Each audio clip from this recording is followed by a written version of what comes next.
সবাইকে সুপ্রভাত এবং ভূত চতুর্দশীর আন্তরিক প্রীতি ও শুভেচ্ছা। সকাল সকাল আমি দুধ বসিয়ে দিয়েছি বনবিটা খাওয়ার জন্য।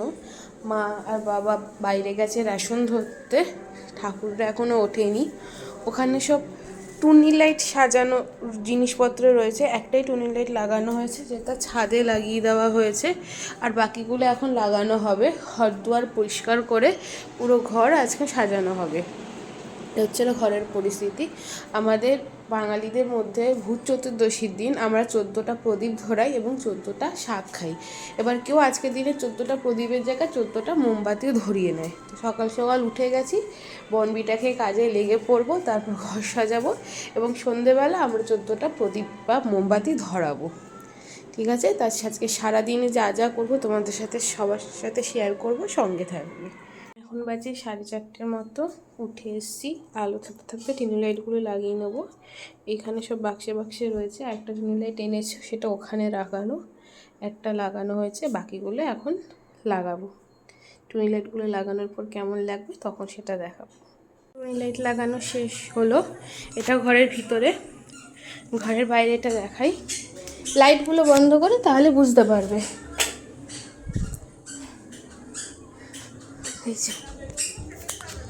অনেক সময় লেগে গেছে লাগাতে। এটা ঘরের বাইরে গাছ বলে গাছের এখান থেকে সব সবুজ টুনি লাইট লাগানো হয়েছে। এই যে এই তো আমাদের দুটো এন্ট্রেন্স, তো দুটো এন্ট্রেন্সে লাগানো হয়েছে। কিছুটা এরকম লাগছে পিছনের এন্ট্রেন্সটা, এটা হচ্ছিল সামনেটা এটা লাগিয়েছি। আর এটা হচ্ছিল পিছনে, অনেক বড় ছিল আমাদের পিছনটা। এটা যে জানলাটা এরকম লাগছে ঠিক দেখতে, আলো বলে বোঝা যাচ্ছে না। আর উপরটা এরকম, দেখে একটু দূর থেকে গেলে বোঝা যায় কি না। এই যে এরকম লাগছে উপরে ছাদটা। আমার খুব ভালো লাগে ফেস্টিভ্যালে বাড়ি ঘর দুয়ার সাজাতে, মানে ফেস্টিভ্যালে খুব ভালো লাগে, বিশেষ করে কালী পুজো দুর্গা পুজো।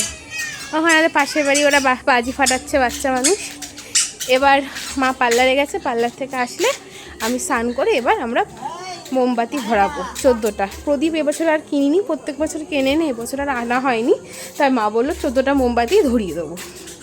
স্নানটা করে এসে মোমবাতিটা ধরিয়ে তোমাদের দেখাবো যে প্রপার লুকটা কেমন লাগছে আমাদের দীপাবলির। মোমবাতি ধরানো হয়েছে, কিন্তু মোমবাতিগুলো নিভে যাচ্ছে। এত হাওয়া দিচ্ছে যে মোমবাতিগুলো থাকছেই না, সব কটা নিভে যাচ্ছে ধরানোর সঙ্গে সঙ্গেই। ধরানো হচ্ছে কিন্তু হাওয়ার জন্য সব কটা নিভে যাচ্ছে।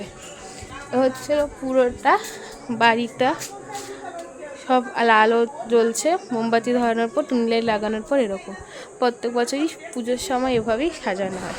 তো সবাই বলো কেমন লাগলো সাজানো, এবং সবাইকে ভূত চতুর্দশীর অনেক অনেক অনেক শুভেচ্ছা। সবাই ভালো থেকো, টাটা।